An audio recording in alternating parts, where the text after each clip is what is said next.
হিমাচল প্রদেশ ঘুরে এসে ওখানকার খাবারে অতিষ্ঠ হয়ে মানে আমি যে বাড়িতে এসেছি মানে আমার মধ্যে একটা রাঁধুনি সত্তা জেগে উঠেছে আর কি। মাশরুম মাশরুম হচ্ছে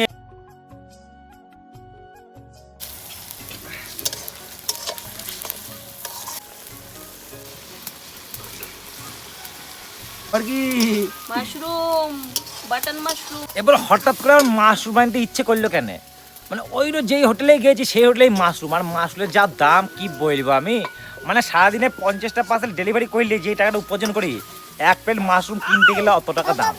তাই ভাবলাম যে বাড়িতে এসে নাকি আমি রান্নাবাড়া করি আর কি। তো আমরা বাবারে ভাগ্যে বাটো রান্না করছি। নো নো নি।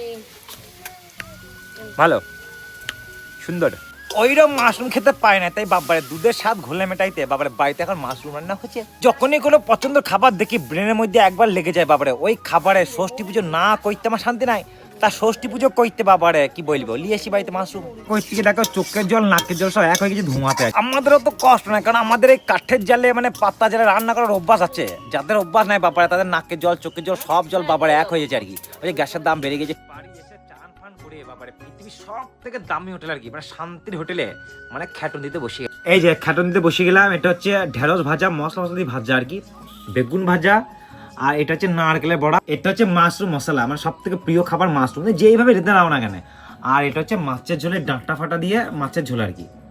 বেগুন ভাজা দিয়ে শুরু করবো আর কি, হালকা করে এই হালকা করে মাখিয়ে মুখের মধ্যে চলন দিয়ে দিলাম। আর ব্যাপারটা হচ্ছে মানে এই গরম ভাতে বেগুন ভাজা আমার খুব ভালো লাগে খেতে আর কি।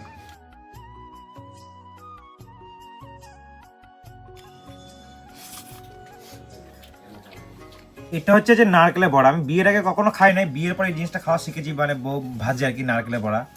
তোমরা কে কে নারকেলের বড়া খেয়েছো একটু বলো দেখি।